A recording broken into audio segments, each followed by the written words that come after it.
Hi, my name is Josh Drew, and I'm going to show you how to make a really great French press coffee. Come along, let me show you.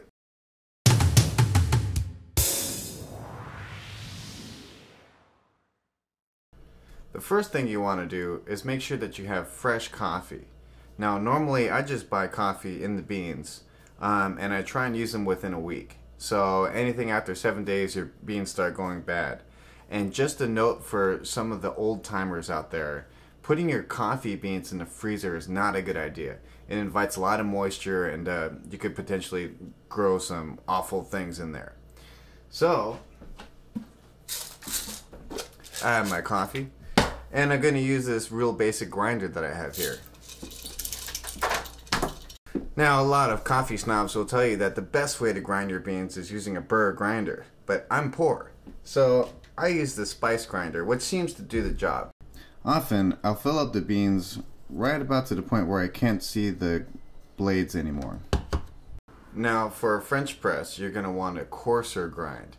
So, using this spice grinder, I'm going to blend it for about 5, maybe 8 seconds, and just check in there and make sure that the grind is gritty enough that I can feel it in between my fingers. But you definitely don't want to go too fine with it, because it'll end up just coming through in your coffee and you'll be drinking down the gritty, French press, which frequently a lot of people have a problem with. So let me show you how to do that.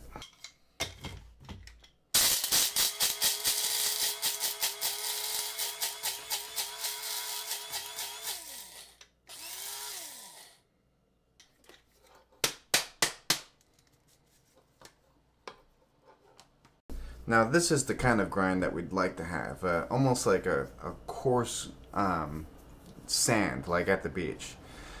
So what we're going to do is we're going to take this and break out our 3-cup French press.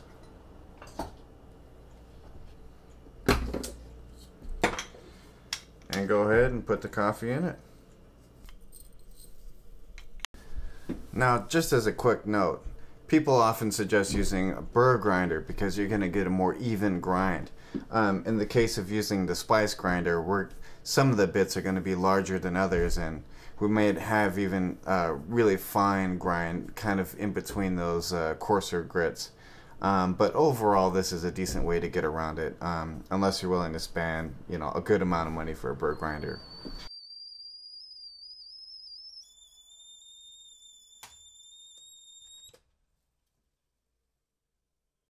Now, coffee isn't exactly like black tea where you need the temperature to be at a rolling boil. For coffee, you want it just under a boil. So the best thing to do is to pull off the kettle and maybe take a moment to entertain your guest, or listen to some jams or something like that. And just when it's starting to ease off and the steam's starting to just come off the kettle here, you want to go ahead and grab a spoon, like a little teaspoon, and slowly pour in your coffee.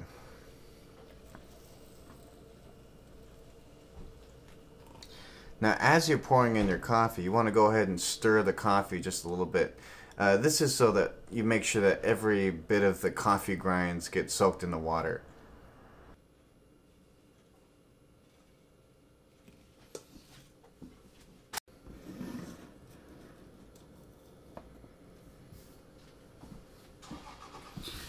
Now, I'm going to let this sit for about 3 minutes.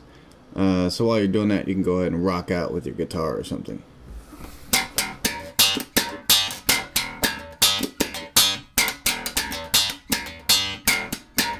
Once you're done rocking out on the bass, you want to go ahead and slowly press down the plunger on the French press. Maybe take just like 30 seconds to go ahead and lower it down. If you feel anything pressing back on you, you might want to just make sure after you're done doing this that the insides of your mesh is clean on the inside of the thing. You could just twist off the end of your French press and clean it out. Oftentimes, if you feel something pushing back, it's because there's something stuck in there, like some piece of grit. But anyway, after you're done with that, go ahead and grab your coolest mug. Mine is the mustache mug. And go ahead and pour out your French press.